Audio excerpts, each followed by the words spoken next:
कैसे हैं आप लोग? मैं जोगेश्वर सर आप लोगों को बायोलॉजी पढ़ाने वाला हूँ और मैं आ गया हूँ कॉमरेड के इंस्टीट्यूट्स का ऑनलाइन चैनल में। मैं डेली आप लोगों को बायोलॉजी पढ़ाऊँगा। ऑनलाइन एवरेज हर एक 1-2 दिन में वीडियो आते रहेगा। हर एक क्लास का 7 से लेकर के 12 तक जो भी बायोलॉजी जो भी टॉपिक है उसके बारे में मैं पढ़ाऊँगा। देखिए, तो आज सबसे पहले हम शुरू करने जा रहे हैं जेनेटिक्स। ये 12 का बायोलॉजी में चैप्टर है जेनेटिक्स। जेनेटिक्स का 2 पार्ट है, एक जेनेटिक्स फर्स्ट, जेनेटिक्स सेकंड। तो ये जेनेटिक्स है क्या चीज़ और इसका वेटेज जो है आपका नीट में हो, बिहार बोर्ड में हो, सीबीएसई में हो या आईसीएसई बोर्ड में हो, ठीक-ठाक वेटेज है। नीट की बात हम करें कि 4 से 5 साल का, अगर इससे पहले जो जेनेटिक्स से बहुत ज़्यादा क्वेश्चन आता था। पहले अगर आप देखें 6 से 7 साल पहले, लेकिन ये 4 से 5 साल में जो है थोड़ा-सा जेनेटिक्स का वेटेज कम हुआ है, लेकिन तब पर भी हर ऑन एन एवरेज हर साल 7 से 10 क्वेश्चन आता है। तो जेनेटिक्स होता क्या है? और देखिए जेनेटिक्स बहुत ही ईज़ी चैप्टर है। अगर आप इसको बहुत अगर आप इसको बढ़िया से पढ़ते हो, ये जेनेटिक्स का टर्मिनोलॉजी अगर आप समझते हो, इसका कंसेप्ट को अगर समझोगे तो बहुत ही ईजी है। तो हम लोग बारी-बारी से बहुत ही आसान वे में पढ़ेंगे भैया, बारी-बारी से सब चीज़ पढ़ेंगे, बहुत ही स्मूथली पढ़ेंगे। तो जेनेटिक्स होता क्या है? और जेनेटिक्स एक ऐसा ब्रांच है जिसको सबसे पहले बच्चा को फेस करना पड़ता है। कैसे? अगर वो बच्चा अगर हैंडसम है या सुंदर है तो बोलेगा मम्मी-पापा के जैसा गया है। तो जो ये सिमिलरिटी जो आएगा पेरेंट्स का, उसी को हम लोग हेरिडिटी बोलेंगे। और अगर मम्मी-पापा के जैसा ना गया हो या थोड़ा-सा दिखने में इतना बेहतर ना हो, तो उसको भी वो चीज़ फेस करना पड़ता है। तो उसको हम लोग क्या बोलते हैं कि भैया ये भी मम्मी-पापा के जैसे गया है। अगर उसके मम्मी-पापा इतना देखने में हैंडसम नहीं है या ब्यूटीफुल नहीं है, तो जाने-अनजाने में बच्चे को जेनेटिक्स पैदाइश से फेस करना पड़ता है। तो चलिए जेनेटिक्स होता क्या है? हम लोग उसको क्या बोलते हैं? जेनेटिक्स किसको बोलते हैं? Study of heredity and variation को हम लोग क्या बोलते हैं? जेनेटिक्स बोलते हैं। देखिए हेरिडिटी का मतलब क्या होता है? किसी भी बच्चे में जो समानताएँ होता है या सिमिलरिटी जो भी होता है, उसको हम लोग हेरिडिटी बोलते हैं। एंड वेरिएशन, अगर ऑफस्प्रिंग में जो भी डिफरेंशिएशन होगा या जो भी असमानता है, डिससिमिलरिटीज़ जो बच्चे में डेवलप होता है, उसको हम लोग क्या बोलते हैं? वेरिएशन बोलते हैं। तो देखिए जेनेटिक्स के बारे में सबसे पहले लोगों को किसने बताया? जॉर्ज मेंडल साहब बताया। तो इसलिए उसके सम्मान में हम लोग इसको क्या बोलते हैं भाई? जॉर्ज मेंडल साहब को फादर ऑफ जेनेटिक्स बोलते हैं। उसके बाद में इसी चीज़ को इलाबोरेट कौन किया? बेटसन साहब। इसको हम लोग क्या बोलते हैं? फादर ऑफ मॉडर्न जेनेटिक्स बोलते हैं। बेटसन साहब का इसके अलावा भी बहुत सारा कंट्रीब्यूशन है, जैसे ट्रम्प जेनेटिक्स एलील हेट्रोजाइगस, ये कौन दिया? बेटसन साहब जी। उसके बाद टीएच मॉर्गन साहब एनिमल में ठीक-ठाक स्टडी किए, इसलिए इसको हम लोग क्या बोले भाई? फादर ऑफ एनिमल जेनेटिक्स बोलते हैं। उसके बाद हम लोग देखते हैं एक साइंटिस्ट है, ए गेरोड साहब। ए गेरोड साहब को क्या बोलते हैं? ह्यूमन जेनेटिक्स बोलते हैं, फादर ऑफ ह्यूमन जेनेटिक्स। क्यों? क्योंकि ह्यूमन में सबसे पहले जेनेटिकल डिसऑर्डर का जो पता लगाया जो साइंटिस्ट था, वो कौन था? ए गेरोड साहब थे। तो इसको हम लोग क्या बोलते हैं? Father of human genetics. उसके बाद देखिए मेंडल साहब का काम को रिकग्निशन नहीं मिला या उसको इतना फेमस नहीं हुआ। रीज़न क्या था फेमस नहीं होने का? कि मेंडल साहब सबसे पहला ऐसा साइंटिस्ट था जो मैथमेटिकल टर्म इस्तेमाल किया या मैथमेटिकल टूल इस्तेमाल किया, किसमें भाई? बायोलॉजी में। और दूसरा रीज़न ये था कि उस ज़माने में कम्युनिकेशन इतना ईजी नहीं था जैसा कि आज है, उसकी वजह से भी मेंडल साहब फेमस नहीं हो सका।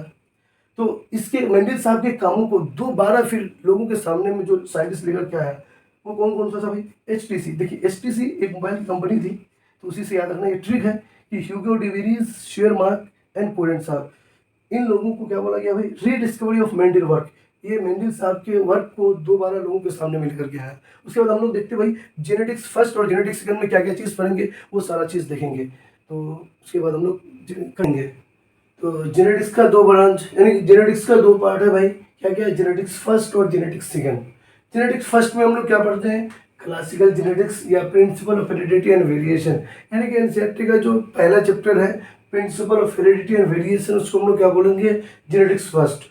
और दूसरा चैप्टर जो है उसको हम लोग जेनेटिक्स सेकंड या मॉलिक्यूलर बेसिस ऑफ इनहेरिटेंस बोलते हैं।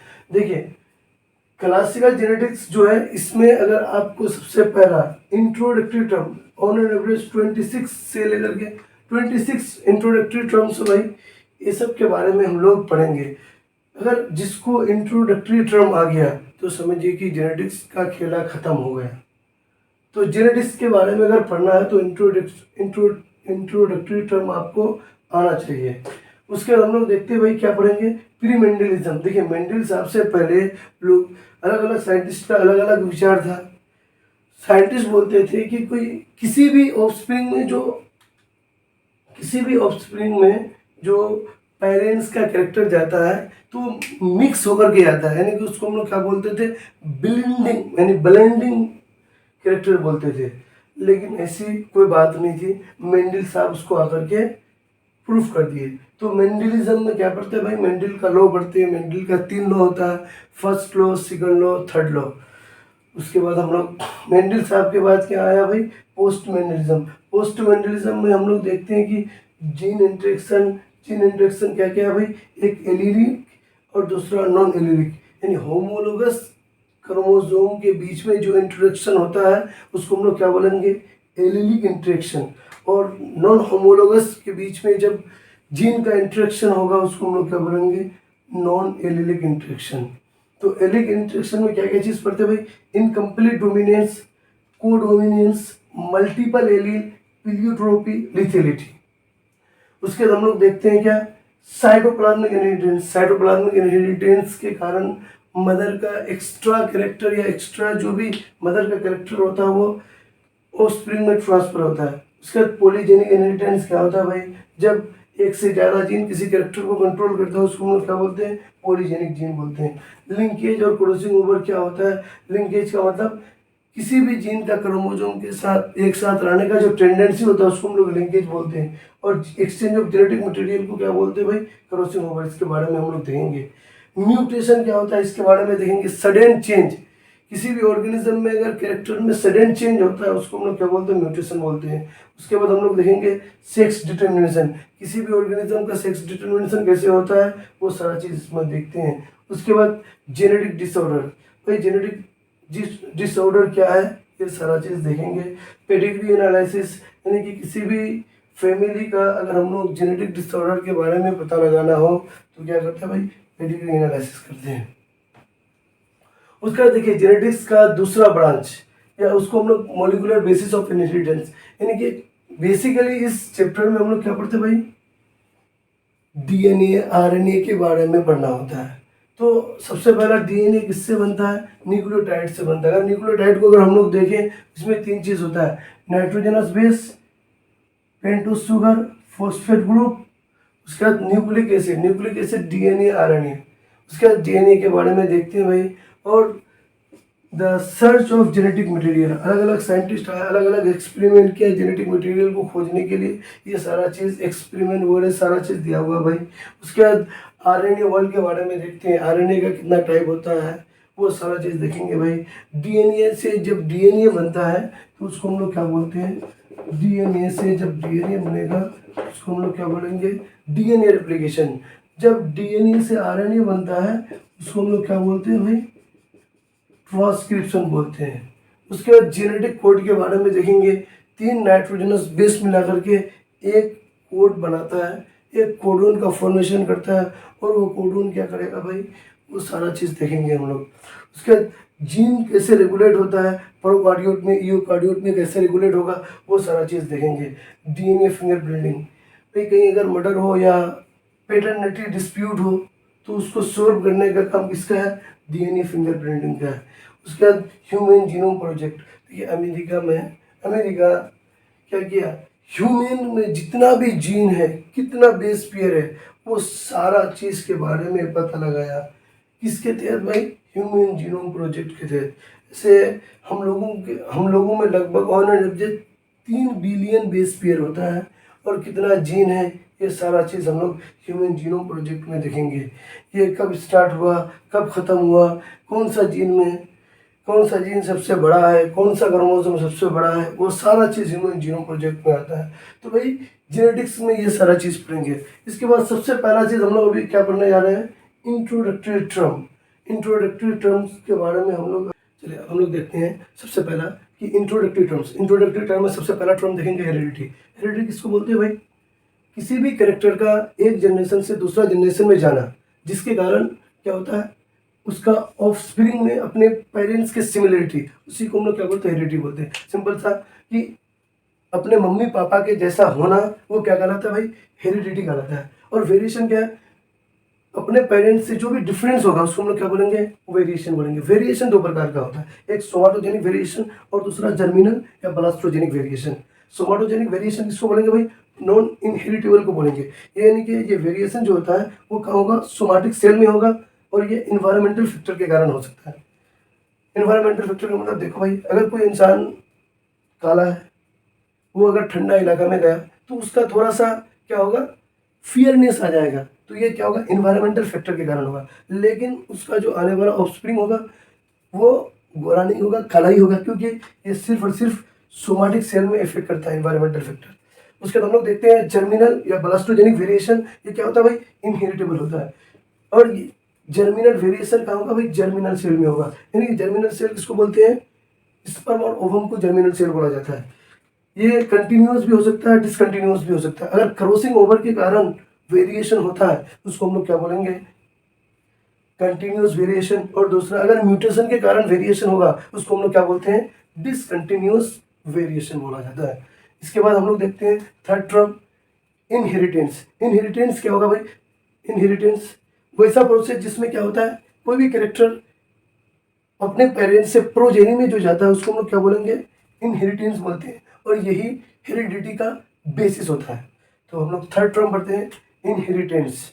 तीसरा टर्म इंट्रोडक्टरी टर्म है इनहेरिटेंस। देखिए इनहेरिटेंस किसको बोलते हैं, इनहेरिटेंस कुछ नहीं भाई, एक प्रोसेस है जिसमें किसी भी पेरेंट्स का जो कैरेक्टर ऑफ स्प्रिंग या प्रोजेनी में जो जाता है उसको हम लोग क्या बोलेंगे, इनहेरिटेंस बोलते हैं। और यही जो है हेरिडिटी का बेसिस है। सिंपल सा, पेरेंट्स से कैरेक्टर प्रोजेनी में जाएगा तो इस प्रोसेस को इनहेरिटेंस बोलते हैं, इनहेरिटेंस। और इस एबिलिटी को, इसका जो एबिलिटी होता है इसको हम लोग क्या बोलेंगे, हेरिडिटी बोलेंगे। तो याद रखना, पेरेंट्स से जो कैरेक्टर प्रोजेनी में जाएगा इस प्रोसेस को इनहेरिटेंस बोलेंगे और इस एबिलिटी को क्या बोलेंगे, हेरिडिटी बोलेंगे। बस थोड़ा सा डिफरेंस है भाई। उसके बाद हम लोग चौथा टर्म देखते हैं, कैरेक्टर। ओवरऑल फीचर्स को क्या बोलते हैं, कैरेक्टर बोला जाता है। और ट्रेड क्या होता है, वैसा कैरेक्टर जो पेरेंट्स से ऑफस्प्रिंग में जाता है उसको हम लोग क्या बोलेंगे भाई, ट्रेड बोलते हैं। ऑफस्प्रिंग इसको बोलते हैं the totally products of their parents, यानी कि किसी भी पेरेंट्स का जो टोटल इंडिविजुअल टोटल जो ऑफस्प्रिंग होगा, यानी टोटल जो बच्चा होगा उसको हम लोग क्या बोलते हैं, ऑफस्प्रिंग बोलेंगे। इसलिए क्या बोला गया है, द टोटली ऑफ प्रोडक्ट्स। अब प्रोजेनी क्या है, इंडिविजुअल ऑफस्प्रिंग को हम लोग क्या बोलते हैं, प्रोजेनी बोलते हैं। इसलिए आप देखना कि कहीं कहीं ऑफस्प्रिंग भी लिखा हुआ रहता है, प्रोजेनी भी रहता है, ये सब सेम चीज़ है। थोड़ा सा अंतर है, किसी भी पेरेंट्स का अगर 3 से 2 से ज़्यादा बच्चा है तो उसको हम लोग क्या बोलते, तीनों को या 2 को मिला करके क्या बोलते हैं भाई, ऑफस्प्रिंग बोलेंगे। और एक इंडिविजुअल बच्चे को क्या बोलते हैं, प्रोजेनी बोला जाता है। सिब्स या सिबलिंग किसको बोलते हैं भाई, जब सेम पेरेंट्स से अगर डिफरेंट टाइम में जो बच्चा पैदा होता है उसको हम लोग क्या बोलेंगे, सिबलिंग या सिब्स बोलते हैं। ट्विंस किसको बोलते हैं भाई, ट्विंस का मतलब क्या होता है, जुड़वा। जुड़वा तो हम लोग बोल सकते हैं offspring of same parent born at same time. जब एक साथ एक से ज़्यादा बच्चा पैदा होता है सेम पेरेंट का उसको हम लोग क्या बोलते हैं, ट्विन बोलते हैं। ट्विन 3 प्रकार का होता है, उसके बारे में हम टाइप्स ऑफ ट्विंस। देखिए 3 प्रकार का ट्विंस होता है, एक मोनोजाइगोटिक या उसको हम लोग क्या बोलते हैं, आइडेंटिकल ट्विंस भी बोलते हैं, और दूसरा सियामेस ट्विंस, और तीसरा जाइगोटिक ट्विंस। मोनोजाइगोटिक ट्विंस किसको बोला जाता है, जब एक ही जाइगोट क्लीवेज होकर के क्या बनाता है भाई, 2 चाइल्ड बनाएगा, उसको हम लोग क्या बोलेंगे, मोनोजाइगोटिक ट्विंस। और ये हमेशा सेम सेक्स होगा और एक दूसरे का शक्ल सेम होगा।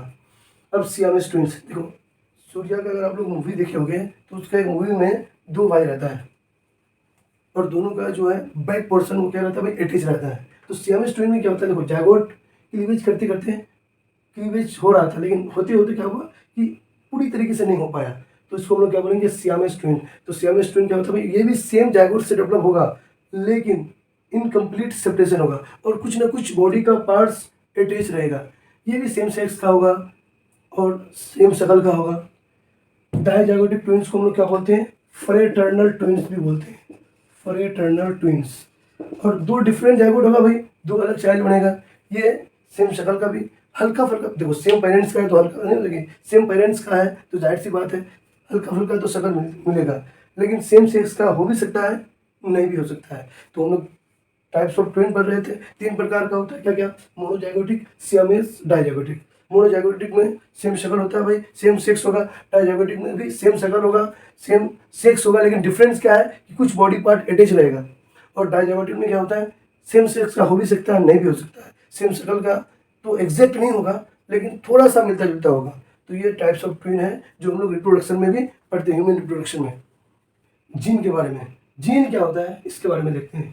तो जीन कोई हम लोग फैक्टर बोलेंगे या एलिमेंट बोलेंगे। तो जीन टर्म जो है वो जॉनसन साहब दिए हैं, और फैक्टर या एलिमेंट जो है ये कौन दिया था, मेंडल साहब दिए हैं। तो जीन को हम लोग बोलेंगे ना भाई, वैसा फैक्टर जो क्या करता है, किसी भी कैरेक्टर को कंट्रोल करता है, उसको हम लोग क्या बोलेंगे, जीन बोलते हैं। या फंक्शनल सेगमेंट ऑफ डीएनए को क्या बोला जाता है, जीन बोला जाता है। इसको हम लोग हेरिडिटी यूनिट भी बोलते हैं। या किसी भी डीएनए को जो कंट्रोल करने वाला जो होता है ना, उसको हम लोग क्या बोलेंगे, जीन बोलते हैं। और इस जीन को जो डिटरमाइन करता है उसको हम लोग क्या बोलेंगे, एलील बोलते हैं। इसलिए पेयर ऑफ कंट्रास्टिंग कैरेक्टर, इसको हम लोग क्या बोलते हैं, एलील बोलते हैं। और एलील को जनरली किससे लिखा जाता है भाई, रिप्रेजेंट किया जाता है अंग्रेजी का लेटर से रिप्रेजेंट किया जाता है। जब अगर सेम लेटर होगा उसको हम लोग होमोजाइगस बोलेंगे, और अगर डिफरेंट एलील होगा उसको हम लोग हेट्रोजाइगस बोलेंगे।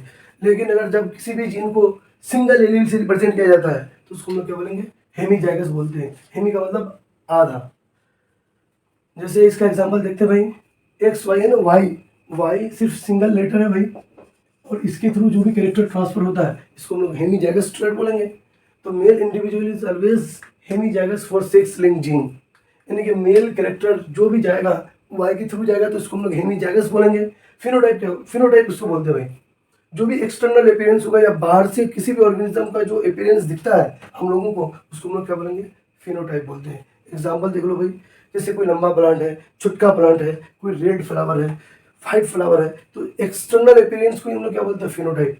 अब देखो जीनोटाइप किसको बोला जाता है, किसी भी जेनेटिक रिप्रेजेंटेशन को हम लोग क्या बोलते हैं, कैरेक्टर का जेनेटिक रिप्रेजेंटेशन या जेनेटिक मेकअप को हम लोग क्या बोलेंगे, जीनोटाइप बोलते हैं। जैसे capital R R, small T ये सब क्या भाई, जीनोटाइप है। और फिनोकोपी किसको बोलते हैं, देखो अगर दो इंडिविजुअल का फिनोटाइप सेम हो, यानी एक्सटर्नल अपीयरेंस बाहर से दोनों दिखने में सेम हो, लेकिन भैया उसका जीनोटाइप अलग अलग हो, तो उसको हम लोग क्या बोलेंगे, फिनोकोपी बोलते हैं। देखो कैपिटल टी ये टोल को रिप्रेजेंट कर रहा है, और कैपिटल स्मॉल टी ये भी टोल को रिप्रेजेंट करता है। तो भाई ये जो एक्सटर्नल अपीयरेंस जो दिख रहा है हम लोग को टोल, वो क्या है, फिनोटाइप। और ये capital T small T capital T, ये क्या भाई, जीनोटाइप। दो अलग अलग जीनोटाइप है और ये दोनों एक ही फिनोटाइप को रिप्रेजेंट कर रहा है, इसलिए इसको हम लोग क्या बोलेंगे, स्ट्रम। देखते हैं गैनेंड्रोमॉर्फ। गैनेंड्रोमॉर्फ का मतलब क्या होता है भाई, किसी भी ऑर्गेनिज्म का जब हाफ बॉडी पार्ट मेल के सस को करेगा और हाफ बॉडी पार्ट उसका फीमेल होता है, यानी कि उसका आधा पार्ट मेल और आधा पार्ट फीमेल, उसको हम लोग क्या बोलेंगे, गैनेंड्रोमॉर्फ। और ये किसमें होता है भाई, ड्रोसोफिला, या उसको हम लोग क्या बोलेंगे, फ्रूट फ्लाई। ड्रोसोफिला या फ्रूट फ्लाई को हम लोग क्या बोलेंगे, सिंड्रेला ऑफ जेनेटिक्स। सिंड्रेला मतलब क्या है, जो बहुत सारा क्या करता है, अपना रूप धारण करता है, उसको सिंड्रेला बोलते हैं। जैसे ज़्यादातर जो है आम के सीजन में या कटहल के सीजन में बड़ा बड़ा जो मक्खी होता है ना भाई, मोटा मोटा सा, उसको हम लोग क्या बोलते हैं, ड्रोसोफिला या फ्रूट फ्लाई। उसका नेक्स्ट टर्म देखते हैं, हेट्रोसिस या हाइब्रिड विग्योर। हाइब्रिड विग्योर क्या होता है भाई, देखो जब अच्छा क्वालिटी का मेल और अच्छा क्वालिटी का फीमेल आपस में क्रॉस करता है, जो प्रोडक्ट बनता है या जो प्रोजेनी बनता है, उसको हम लोग क्या बोलेंगे, हाइब्रिड विग्योर बोलते हैं। और सेल्फिंग का मतलब क्या होता है, जब सेम वेराइटी के बीच में फर्टिलाइजेशन होता है उसको हम लोग क्या बोलेंगे, सेल्फिंग बोलेंगे। और क्रॉसिंग किसको बोलते हैं भाई, जब डिफरेंट वेराइटीज़ के बीच में क्रॉसिंग होता है, डिफरेंट वेराइटीज़ के बीच में फर्टिलाइजेशन होगा, उसको हम लोग क्या बोलेंगे, क्रॉसिंग बोलते हैं। और प्योर लाइन का मतलब क्या है, होमोजाइगस इंडिविजुअल सेल्फिंग करने से क्या करेगा, सेम रिजल्ट देता है। देखो यहाँ कैपिटल टी को हम लोग टॉल प्लांट से जब क्रॉसिंग करते हैं, सेल्फिंग करते हैं, सॉरी, क्रॉस प्लांट को टॉल प्लांट से जब हम लोग सेल्फिंग करते हैं, जो प्लांट आएगा तो ये भी क्या होगा भाई, टॉल होगा। तो इसी को प्योर लाइन बोला जाता है। उसके बाद हम लोग देखते हैं भाई, देखो इमास्कुलेशन और बेगिंग, ये दोनों क्या है, टेक्निक है। ये दोनों टेक्निक है जो मेंडल साहब यूज़ किए थे। इमास्कुलेशन का मतलब क्या होगा, एंथर या स्टामेन को हम लोग क्या करते हैं भाई, फ्लावर से हटाते हैं, उसको इमास्कुलेशन बोलते हैं। देखो मास्कुलेशन का मतलब क्या होता है, मस्कुलरिटी, मेल से लेना देना होता है। ई का मतलब रिमूवल, जब किसी भी मेल पार्ट को, यानी मेल में भाई क्या, फ्लावर का मेल पार्ट क्या होता है, एंथर या स्टामेन बोलेंगे, उसको हटाने के लिए उसी प्रोसेस को हम लोग क्या बोलते हैं, इमास्कुलेशन। बेगिंग का मतलब क्या होता है, देखो जब हम लोग स्टामेन हटा दिए, अब स्टामेन हटाने के बाद क्या करते हैं, उसको बटर पेपर से कवर करते हैं, इससे भाई दूसरा कोई पोलन ग्रेन उसमें ना आकर के पोलिनेशन करा दे, तो हम लोग बेगिंग करते हैं। बेगिंग का मेन पर्पस क्या है, सेल्फ पोलिनेशन से रुकना। उसके बाद हम लोग देखते हैं भाई रिसेसिव करेक्टर, या इसको हम लोग क्या बोलेंगे, रिसेसिव एलियन। मॉडिफाइड एलियन होता है भाई, और इसमें जो कैरेक्टर है सप्रेस हो जाता है, एक्सप्रेस नहीं हो पाएगा। और ऐसा क्यों होगा? डिफेक्टिव एंजाइम का फॉर्मेशन होने की वजह से ऐसा होता है। उसके बाद लास्ट टर्म पढ़ते हैं। ये लास्ट टर्म क्या है? Dominant alien. डोमिनेंट एलियन का मतलब क्या है भाई? Unmodified alien. इसमें कोई भी कैरेक्टर एक्सप्रेस होगा और इसमें फंक्शनल एंजाइम होगा। देखो एंजाइम की वजह से ही कोई भी कैरेक्टर अपियर हो पाता है, उसको हम लोग क्या बोलेंगे? डोमिनेंट एलियन बोलेंगे। तो भाई जितना भी बेसिक टर्म था, इंट्रोडक्टरी टर्म जेनेटिक्स से रिलेटेड, वो सारा हम लोगों का कंप्लीट हो चुका है। फिर हम लोग नेक्स्ट लेक्चर में देखेंगे मेंडलिज्म और प्री मेंडलिज्म के बारे में। मेंडल साहब पी प्लांट को ही क्यों लिया, अदर प्लांट को भी ले सकता था, उसका फायदा क्या है, वो सारा चीज़ देखेंगे। मेंडल साहब का जो है वो एक्सपेरिमेंट या मेंडल साहब का कंट्रीब्यूशन ज़्यादा फेमस क्यों नहीं हुआ, ये सारा रीज़न नेक्स्ट लेक्चर में देखते हैं।